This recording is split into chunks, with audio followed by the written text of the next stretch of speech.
નમસ્કાર દર્શક મિત્રો, સ્વાગત છે આપનું મંતવ્ય ન્યૂઝમાં। મેટ્રો 10 સાથે હું છું અંકિતા। નજર કરીએ મહત્વપૂર્ણ સમાચારો પર। ગુજરાતમાં બોમ્બની ધમકી મળવાનો સિલસિલો યથાવત જોવા મળી રહ્યો છે। ફરી અમદાવાદ અને વડોદરાની 32 જેટલી ખ્યાતનામ શાળાઓને બોમ્બથી ઉડાવી દેવાની ધમકીભર્યો ઈમેલ મળ્યો હતો। ધમકીભર્યા ઈમેલમાં માત્ર બોમ્બ જ નહીં પણ વડાપ્રધાન મોદી અને ગૃહમંત્રી અમિત શાહને સીધા ટાર્ગેટ કરવામાં આવ્યા છે। ત્યારે શું છે સમગ્ર મામલો, જોઈએ આ વિશેષ અહેવાલમાં। ગુજરાત શિક્ષણ જગતમાં આજે સવારથી જ ફફડાટ મચી ગયો છે।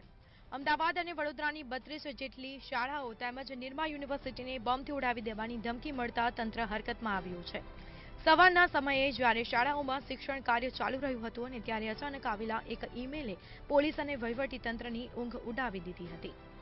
આ ઈમેલ કોઈ સામાન્ય મજાક નહીં પણ એક મોટું ષડયંત્ર હોવાનું જણાઈ રહ્યું છે। મેલમાં સીધી રીતે વડાપ્રધાન મોદી અને ગૃહમંત્રી અમિત શાહને નિશાન બનાવવામાં આવ્યા છે। મેલમાં અત્યંત ઉશ્કેરણીજનક ભાષામાં લખાયું છે કે ગુજરાત ખાલિસ્તાન બનશે અને હિન્દુસ્તાનના ટુકડા થશે। આ પ્રકારના દેશ વિરોધી લખાણને પગલે સુરક્ષા એજન્સીઓ વધુ સતર્ક બની છે।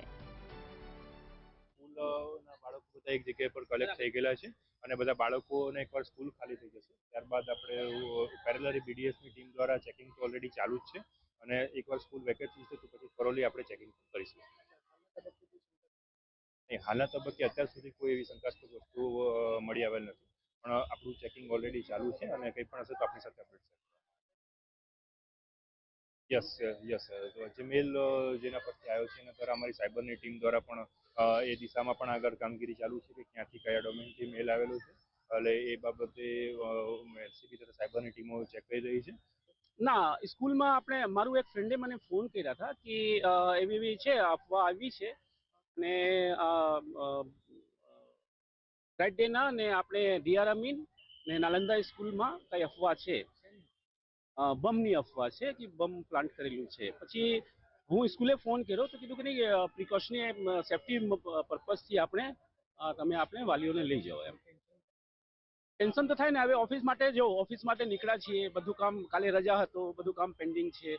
આ કરીને તમે શું કરીએ, એવા કરવાવાળાને આગ્રહ છે કે એવા ન કરે। મસ્તી કરતા હોય, ખરેખર મસ્તી કરતા હોય તો એવા મસ્તી છે ને અમુકમાં ભારી પડે। ધમકીની જાણ થતાની સાથે અમદાવાદના વસ્ત્રાપુર, સેટેલાઇટ અને મકરબા જેવા વિસ્તારોની શાળાઓમાં અફરાતફરી મચી હતી, તો વડોદરાની ઉર્મી, ડીઆર અમીન અને નાલંદા જેવી શાળાઓને તાત્કાલિક ખાલી કરાવી દેવામાં આવી। ગભરાયેલા વાલીઓ પોતાના વહાલસોયા બાળકોને લેવા માટે શાળાઓએ દોડી આવ્યા હતા। મેં ડીજીપીને સૂચના આપી છે કે તાત્કાલિક આ બેઉ શહેરોમાં એક ટીમ જે કામ કરી રહી છે, ઓલરેડી આપણે જે ભૂતકાળની અંદર બી આવેલા એમાં મોટા ભાગના કયા દેશમાંથી કઈ જગ્યા પરથી આવ્યા છે અને એની સંપૂર્ણ જે ડિટેલ્ડ ઇન્ક્વાયરી છે ચાલુ છે અને આ બેઉ શહેરમાં બી હમણાં જ પોલીસ કમિશનરો પોતે આ બાબતની ચિંતા કરી રહ્યા છે। હાલમાં તમામ શાળાઓમાં બોમ્બ સ્ક્વોડ અને ડોગ સ્ક્વોડ દ્વારા સઘન સર્ચ ઓપરેશન હાથ ધરવામાં આવ્યું છે। પોલીસ હવે એ દિશાઓમાં તપાસ કરી રહી છે કે આ આતંકવાદી સંગઠનનું કામ છે કે પછી કોઈ સાયબર ક્રાઇમ કરનારા તત્વોની શરારત। હાલ તો સમગ્ર ગુજરાતમાં હાઈ એલર્ટ છે અને શાળાઓની સુરક્ષામાં વધારો કરી દેવામાં આવ્યો છે। બ્યુરો રિપોર્ટ, મંતવ્ય ન્યૂઝ, અમદાવાદ।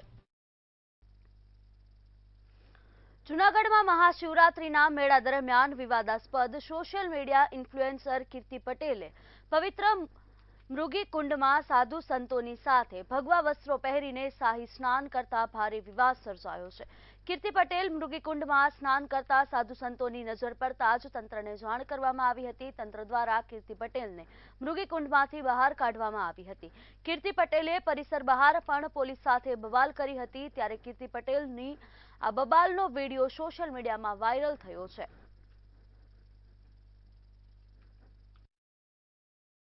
આજે મહાશિવરાત્રીનું શાહી સ્નાન હતું, એ દરમિયાન ગેટ પર પ્રેશર હોવાના કારણે એક સાથે ઘણા બધા લોકો આવી ગયેલા હતા। તો એમાં કીર્તિ પટેલ નામની વ્યક્તિ છમ્મ વેશે સાધુનું રૂપ ધારણ કરી અને જે શાહી સ્નાન છે એમાં સામેલ થઈ ગયેલ હતી। આ બાબતે સાધુ સંતો દ્વારા અમારું ધ્યાન દોરવામાં આવતા તાત્કાલિક ધોરણે પોલીસ દ્વારા તેમને દૂર કરવામાં આવેલ હતી। આ બાબતે જો કોઈ અનિચ્છનીય કૃત્ય ગણાતું હશે તો ત્રણેય અખાડાઓની માર્ગદર્શન લઈ અને એમના વિરુદ્ધ કાયદેસર કાર્યવાહી કરવામાં આવશે। લોકશાહી અંગે કોંગ્રેસ ઉપનેતા શૈલેષ પરમારનું નિવેદન સામે આવ્યું છે. તેમણે જણાવ્યું હતું કે સંસદમાં પરંપરા હોય છે કે વિપક્ષના નેતાનું પદ તેમજ ઉપાધ્યક્ષનું પદ વિપક્ષને આપવામાં આવે છે, જે પરંપરા ભાજપે તોડી હતી. ગુજરાતમાં પણ ઉપાધ્યક્ષનું પદ કોંગ્રેસને આપવામાં આવ્યું નથી.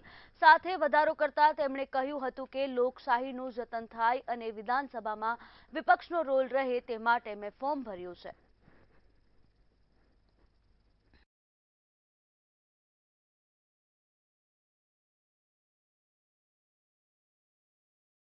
એક ઉચ્ચ પરંપરા એવી રહેલી છે કે વિપક્ષના નેતાનું પદ, ઉપાધ્યક્ષનું પદ અને જાહેર હિસાબ સમિતિના ચેરમેન તરીકે એ હંમેશા વિપક્ષને આપવામાં આવે છે. આ પરંપરા ભારતીય જનતા પાર્ટીએ તોડી છે.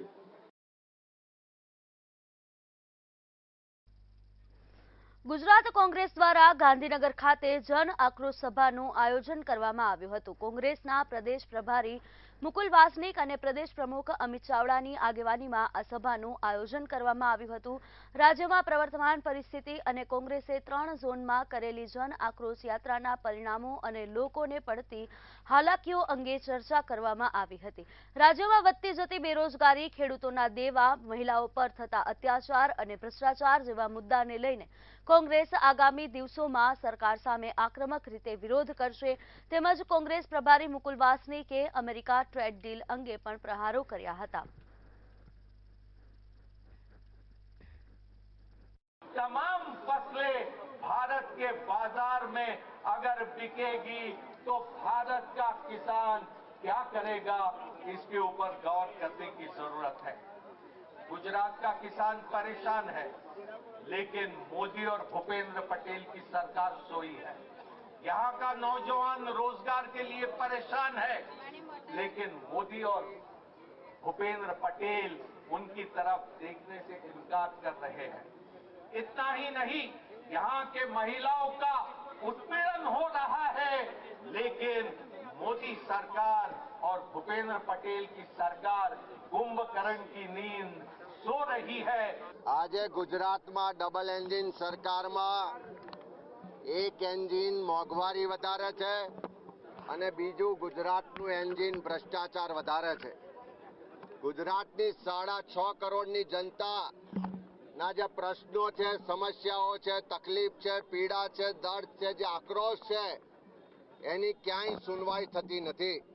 ત્યારે એવા સમયમાં જ્યારે આખા ગુજરાતના લોકોને મળવા માટે, સાંભળવા માટે, સમજવા માટે અને એના અવાજને બુલંદ કરવાના એક ધ્યેય સાથે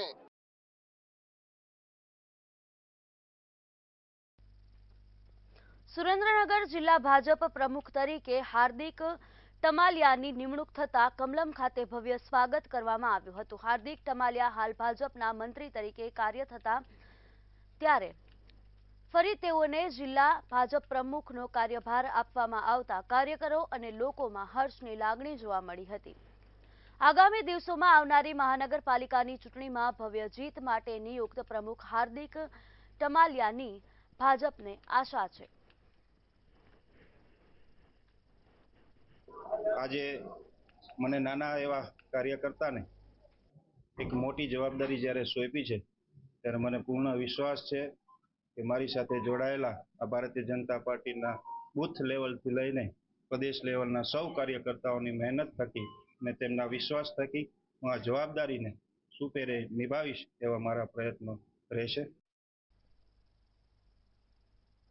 વડોદરા જિલ્લા પ્રમુખની જાહેરાત કરવામાં આવી હતી, જેમાં ડભોઈના બળદેવ બ્રહ્મભટ્ટનું જિલ્લા પ્રમુખ તરીકે નામ જાહેર થયું હતું. બળદેવ બ્રહ્મભટ્ટ અગાઉ ડભોઈ નગરપાલિકાના પ્રમુખ પણ રહી ચૂક્યા છે. બળદેવ બ્રહ્મભટ્ટનું નામ જાહેર થતાં કાર્યકર્તાઓ તેમના ઘરે શુભેચ્છા આપવા માટે પહોંચ્યા હતા. તેમજ બંને પૂર્વ પ્રમુખો દ્વારા કમલમ ખાતે નવા પ્રમુખનું સ્વાગત કરવામાં આવ્યું હતું. ભાજપાના પ્રમુખ આદરણીય જગદીશભાઈ વિશ્વકર્મા સાહેબ અને અમારા પ્રદેશ સંગઠન મહામંત્રી આદરણીય રત્નાકરજીની સૂચનાથી મને જિલ્લા પ્રમુખની જે નિમણૂક મળી છે એ માટે હું રાષ્ટ્રીય અને પ્રદેશના સંગઠનનો ખૂબ ખૂબ આભાર માનું છું. મારા પર જે વિશ્વાસ મૂકીને મને જિલ્લા પ્રમુખની જવાબદારી આપી છે એ સંપૂર્ણપણે એ માટે હું કાર્યશીલ રહીશ. સુરતના સચિન વિસ્તારમાં માનવતાને શરમાવે તેવી ઘટના સામે આવી છે. અહીં માત્ર ₹1ના સામાન્ય વિવાદમાં પાડોશમાં રહેતા શખ્સોએ એક લોન્ડ્રી ચલાવતા શ્રમિકને ઢોર માર માર્યો હતો. ઘટના એવી હતી કે રાજ અભિષેક સોસાયટીમાં દિલીપ કનોજિયા પોતાની લોન્ડ્રી ચલાવે છે. કપડાં ઇસ્ત્રી કરવાના ચાર્જમાં માત્ર ₹1ના વધારા બાબતે પાડોશમાં રહેતા દીક્ષિત સાથે તેમનો વિવાદ થયો હતો. સમગ્ર ઘટના સીસીટીવીમાં પણ કેદ થઈ હતી. ઈજાગ્રસ્ત દિલીપ કનોજિયાએ આ મામલે સચિન પોલીસ સ્ટેશનમાં ફરિયાદ નોંધાવી હતી. સમગ્ર મામલે પોલીસ વિભાગ દ્વારા તપાસ હાથ ધરવામાં આવી છે. सवाल ₹1 के लिए हुई थी और मैं ₹8 बोला. इसके वजह से उनको बुरा लगा. बातों में उनको थोड़ा सा मतलब बुरा टाइप की ऐसा मतलब लैंग्वेज लगा कि मैं ₹8 क्यों दूँ. मैं ऐसा सवाल ₹1 के लिए थे और मेरे को क्या नाम गला चाप कर और धक्का देकर मेरे सीने पे लात रखकर और मेरे किसी चीज़ से वारदात किया ऐसा. સિહોર તાલુકાના દેવગાણા ગામની સ્કૂલોમાં ગંભીર બેદરકારી સામે આવી હતી. દેવગાણાની બીબી શાહ સ્કૂલમાં વિદ્યાર્થીઓ દ્વારા શિવમ વિદ્યાલયના વિદ્યાર્થીઓ પર હુમલો કરવામાં આવ્યો હતો. સામાન્ય બોલાચાલી ઉગ્ર બનતા 10 જેટલા વિદ્યાર્થીઓએ મળી ગોહિલ લકીરાજસિંહ અને ગોહિલ જલદીપસિંહ પર લાકડીઓ વડે હુમલો કર્યો હતો. ઘટનામાં ઈજાગ્રસ્ત બનેલા બંને વિદ્યાર્થીઓને તાત્કાલિક સિહોર હોસ્પિટલ ખસેડવામાં આવ્યા હતા, જ્યાં તેમને સારવાર આપવામાં આવી રહી છે. સમગ્ર મામલે પોલીસ ફરિયાદ નોંધી તપાસ હાથ ધરવામાં આવી છે. મારું નામ ગોહિલ લકીરાજસિંહ. અમે શિવમ સ્કૂલમાં ભણતા હતા અને અમારે અહીંયા પડખેની નિશાળમાં કેન્દ્રવતીમાં પ્રોગ્રામ હતો. અમે બે અમારો ભાઈ જ છે, અમે બે અહીંયા ગયેલા હતા અને અહીંયા આગળ પાછળથી કાકડી ચાળો કરતા હતા અને અમે ના પાડી અને તે માટે તે બોલા ચાલી હતી અને બહાર આવ્યા તે બે જણાએ તાકીને રાખ્યું અને કીધું કે આ બે આવે છે અને એના કારણે બહાર નીકળ્યા. લાકડીનો ઘા કરી લીધો બીબીસાના વિદ્યાર્થી અને અમે શિવમના વિદ્યાર્થી. આજ રોજ મારો બાળક અને મારો ભત્રીજો બંને લકીરાજ જલદીપ શિવમમાં સ્કૂલે ગયેલા સવારે. પછી ત્યાર પછી ત્યાં દેવગાણા સ્કૂલમાં કાર્યક્રમ હોવાથી ત્યાં જતા અજાણ્યા ઇસમો 10 થી 15 છોકરાઓએ ધોકા વડે માર મારેલ છે. અમદાવાદમાં આવેલી હીરામણી સ્કૂલ ખાતે ઇનામ વિતરણ સમારોહનું આયોજન કરવામાં આવ્યું હતું. થોડા સમય પહેલા વિવિધ સ્કૂલોની ક્રિકેટ ટુર્નામેન્ટ થઈ હતી, જેમાં ચેમ્પિયન બનનાર તેજસ્વી ખેલાડીઓનું સન્માન કરવામાં આવ્યું હતું. આ કાર્યક્રમમાં સીબીએસઈ દ્વારા આયોજિત 4 વિવિધ સ્કૂલો તેમજ હીરામણી સ્કૂલની ક્રિકેટ ટીમ તથા ભારતની અંડર 19 ક્રિકેટ ટીમમાં સ્થાન પામનાર વેદાંત ત્રિવેદીનું પણ સન્માન કરવામાં આવ્યું હતું.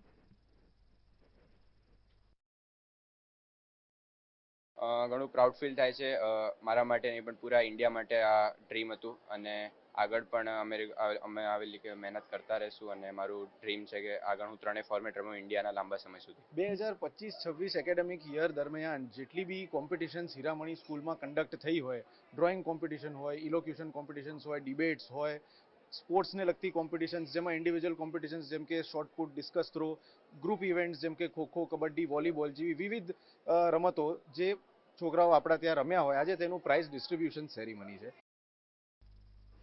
સુરતમાં સિટી લાઇટના ભારતી ફેશનના ગોયલ પરિવાર પર ₹4.90 કરોડથી વધુની છેતરપિંડીનો આરોપ લાગ્યો હતો. સ્ક્રેપની ડિલિવરીના નામે એડવાન્સમાં રૂપિયા લઈ છેતરપિંડી આચરવામાં આવી હતી. પરિણામે ઇકોસેલ દ્વારા આરોપીઓની અટકાયત કરવામાં આવી હતી. 2 મહિલા સહિત 4 આરોપીઓની પોલીસ દ્વારા ધરપકડ કરવામાં આવી છે. ટોટલ અલગ અલગ જે બિલ્સ છે સેલ્સના કોન્ટ્રાક્ટ એવા 4,90,00,000ના સેલ્સ કોન્ટ્રાક્ટ આ ભારતી ફેશનના ડિરેક્ટર્સ અને ભારતી ફેશનના વહીવટકર્તા ગોવિંદ ગોપાલ 4 લોકોએ કરીને આ જે માલ છે દુબઈથી ઇમ્પોર્ટ કરવાનો બાના હેઠળ 4,90,00,000ના સેલ્સ કોન્ટ્રાક્ટ હેઠળ એમણે પૈસા લઈ લીધા હતા અને ત્યારબાદ આ માલની જ્યારે એમણે ડિલિવરી આપી નહોતી.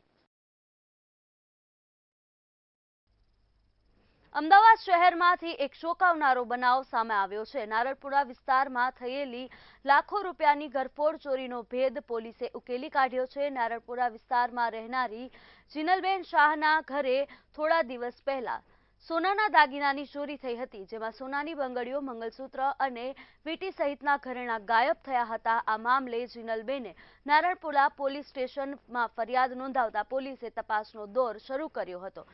ફરિયાદીની ભાણીએ જ ચોરી કરી હોવાનું તપાસમાં ખુલ્યું છે. પોલીસે આરોપી પાસેથી અંદાજે ₹8,10,000ની કિંમતના સોનાના ઘરેણાં સહિતનો મુદ્દામાલ જપ્ત કર્યો છે.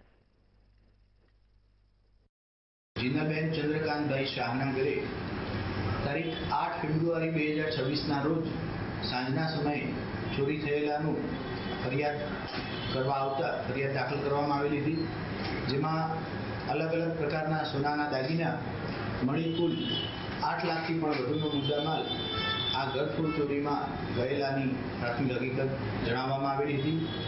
ત્યારબાદ નારણપુરા પોલીસ સ્ટેશનના સર્વેલન્સના માણસો અને સી ટીમના માણસો આ દિશામાં કાર્યરત હતા. ગુજરાત બોર્ડ દ્વારા આગામી 26 ફેબ્રુઆરીથી બોર્ડ પરીક્ષાઓ માટે અમદાવાદના વિદ્યાર્થીઓને સહાયરૂપ બનવા ડિજિટલ પરીક્ષા સહાયક પુસ્તિકા લોન્ચ કરવામાં આવી છે. તેમાં કેન્દ્ર સંચાલકના નામ, નંબર, બિલ્ડિંગ, સરનામું, ગૂગલ મેપિંગ, લોકેશન તેમજ મહત્વના હેલ્પલાઇન નંબર અને અર્બન હેલ્થ સેન્ટરના નંબર સમાવિષ્ટ છે. આ પહેલ વિદ્યાર્થીઓને સરળતા અને સુરક્ષા પૂરી પાડશે. ગુજરાત બોર્ડ દ્વારા આગામી 26 તારીખથી પરીક્ષા લેવાની છે, ત્યારે અમદાવાદ શહેરના વિદ્યાર્થીઓ, વાલીઓ અને શાળાઓને ઉપયોગી થાય તે માટે પરીક્ષા સહાયક પુસ્તિકા ડિજિટલ સ્વરૂપે આજે અમે લોન્ચ કરી રહ્યા છીએ. સતત આ બીજા વર્ષે વિદ્યાર્થીઓને, વાલીઓને ખાસ કરીને ઉપયોગી થાય તે માટે કેન્દ્ર સંચાલકના નામ, નંબર તેમજ જે બિલ્ડિંગ છે તેના સરનામા સહિત ગૂગલ મેપિંગ, લોકેશન પણ વિદ્યાર્થીઓને આંગળીના ટેરવે એમને મોબાઈલમાં મળી જાય તે પ્રકારના પ્રયાસો કરવામાં આવ્યા છે અને ડિજિટલ સ્વરૂપે આ પ્રકારની પુસ્તિકા આપવામાં આવેલી છે. ભાવનગર શહેરમાં આજથી 1 વર્ષ પહેલા કુંભારવાડા વિસ્તારમાં કંસારા શુદ્ધિકરણ પ્રોજેક્ટ હેઠળ 811 ઘરોનું ડિમોલેશન કરવામાં આવ્યું હતું. આ ડિમોલેશનમાં વિસ્થાપિત થયેલા લોકો દ્વારા ગુજરાત હાઈકોર્ટના દ્વાર ખખડાવવામાં આવ્યા હતા, જેમાં હાઈકોર્ટે વિસ્થાપિતોના હિતોમાં ચુકાદો આપ્યો હતો. પરંતુ 1 વર્ષ વીતવા છતાં ભાવનગર મહાનગરપાલિકા દ્વારા આ વિસ્થાપિતોના નવા રહેણાંક અંગે કોઈ નિર્ણય લેવામાં આવ્યો ન હતો, જે મામલે ઝુંપડપટ્ટી હિત રક્ષક સમિતિ દ્વારા કમિશનરને આવેદનપત્ર પાઠવવામાં આવ્યું હતું.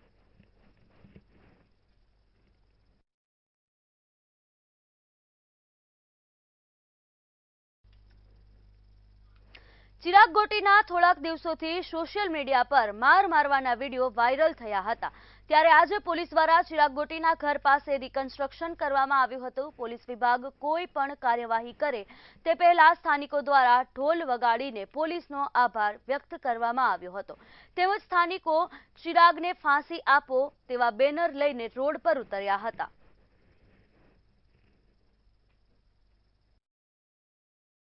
ચિરાગ ગોટી કે જે આ વિસ્તારનો લુખ્ખો છે, એના વિરુદ્ધમાં 10થી વધુ ગુના દાખલ થયેલા છે. હજુ પણ જેને એને હેરાન કર્યા હતા, પરેશાન કર્યા હતા, લોકો આવી રહ્યા છે. વધુ ફરિયાદો દાખલ કરીશું, એની ગુજસી ટોકરી કાર્યવાહી પણ કરીશું અને આનાથી પણ વધારે થતું હોય તો એ પણ કરીશું. કેટલો લોકો કઈ રીતે જોડાય, આજે ગુનાહિત ઇતિહાસમાં કદાચ પહેલીવાર આટલા બધા લોકોને એનાથી ખૂબ ત્રાસ હતો. એ બતાવે છે કે લોકો જે વિડીયો બહાર આવ્યા હતા એનાથી લોકોમાં એક જન આક્રોશ થયો હતો અને લોકો કહેતા હતા કે એનો વરઘોડો ક્યારે નીકળશે.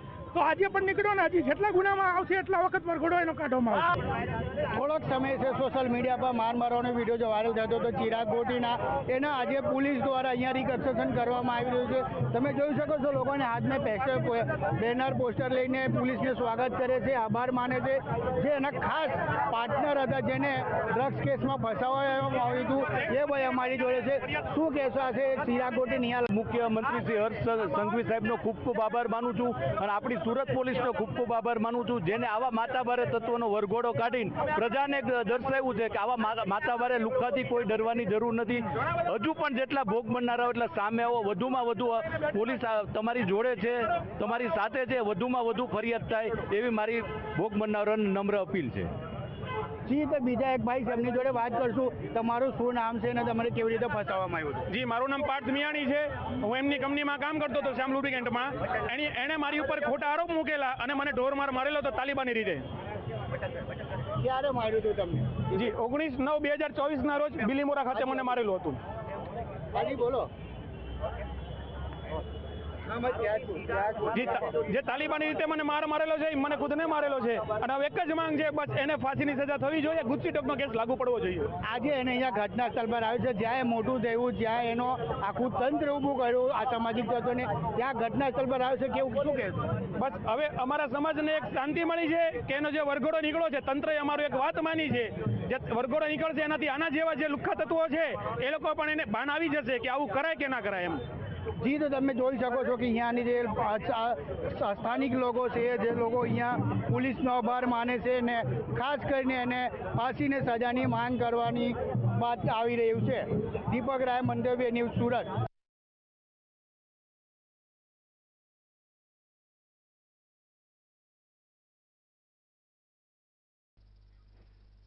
આગળ ભાવનગરથી મહત્વના સમાચાર સામે આવી રહ્યા છે. ભાવનગરથી આ સમાચાર, જેમાં મનપાના મેયરે સરપ્રાઇઝ વિઝિટ લીધી છે. મેયરે ભરત બારડે સિટી બસની સરપ્રાઇઝ વિઝિટ લીધી છે. ભાવનગરથી આ સમાચાર, 2 દિવસ પહેલા શરૂ કરેલ સિટી બસની આ સરપ્રાઇઝ વિઝિટ લેવામાં આવી છે. ભાવનગરથી આ સમાચાર, જેમાં મેયરે સરપ્રાઇઝ વિઝિટ લીધી, બસમાં બેસેલા મુસાફરો સાથે સુવિધાઓ વિશે વાતચીત પણ કરી. મુસાફરોએ અન્ય બંધ રહેલા રૂટ શરૂ કરવા રજૂઆત કરી હતી.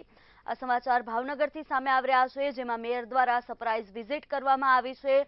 જે સિટી બસ શરૂ કરવામાં આવી તેમાં સરપ્રાઇઝ વિઝિટ કરવામાં આવી અને મુસાફરો સાથે વાતચીત કરી. મેયર ભરત બારડે સિટી બસની મુલાકાત લીધી હતી.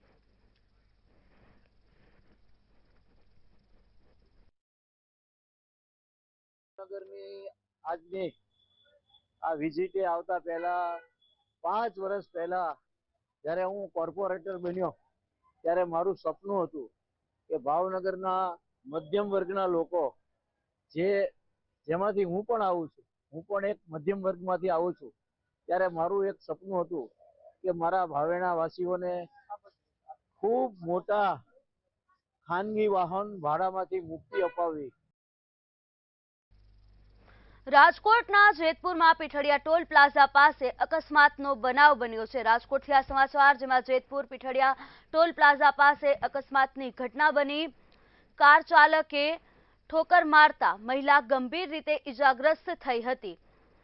રંજન પરમાર નામના મહિલા ગંભીર રીતે ઇજાગ્રસ્ત થયા હતા. સમાચાર સામે આવી રહ્યા છે રાજકોટથી, જેમાં કાર ચાલકે મહિલાને જેતપુર સરકારી હોસ્પિટલ ખસેડ્યા હતા. જેતપુર સારવાર દરમિયાન મહિલાનું મોત નીપજ્યું. સારવાર દરમિયાન આ મહિલાનું મોત નીપજ્યું છે. રાજકોટથી આ સમાચાર છે, જ્યાં ગમખ્વાર અકસ્માત સર્જાયો. જેતપુર પીઠડિયા ટોલ પ્લાઝા પાસે અકસ્માત સર્જાયો હતો.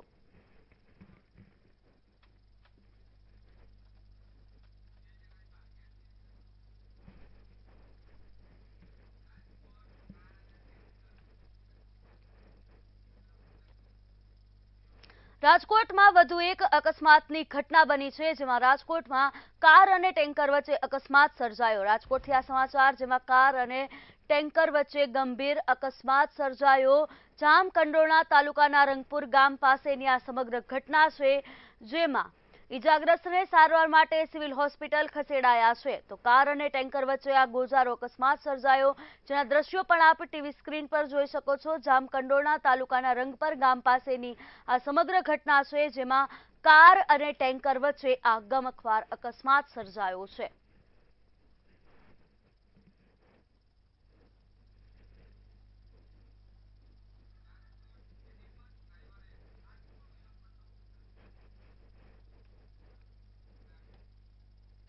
રાજકોટમાં સિટી બસ ડ્રાઈવરે આત્મવિલોપનનો પ્રયાસ કર્યો છે. રાજકોટથી આ સમાચાર, જેમાં સિટી બસ ડ્રાઈવરે આત્મવિલોપનનો પ્રયાસ કર્યો. રાજકોટથી આ સમાચાર, જેમાં સિટી બસ ડ્રાઈવર દ્વારા આ આત્મવિલોપનનો પ્રયાસ કરવામાં આવ્યો. રાજકોટથી આ સમગ્ર બનાવ સામે આવી રહ્યો છે, જેમાં સિટી બસ ડ્રાઈવર દ્વારા આત્મવિલોપનનો પ્રયાસ કરવામાં આવ્યો.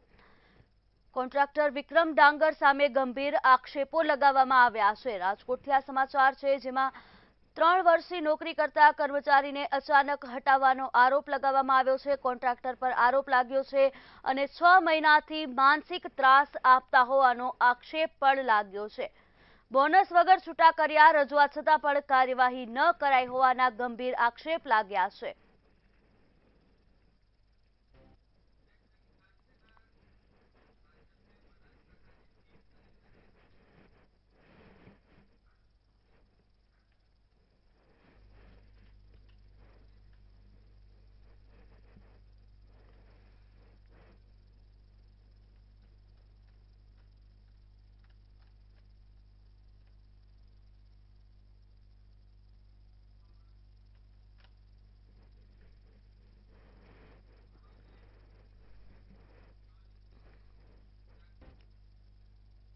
મેટ્રો 10 માં હાલ બસ આટલું જ. વધુ સમાચાર માટે જોતા રહો મંતવ્ય ન્યૂઝ. નમસ્કાર.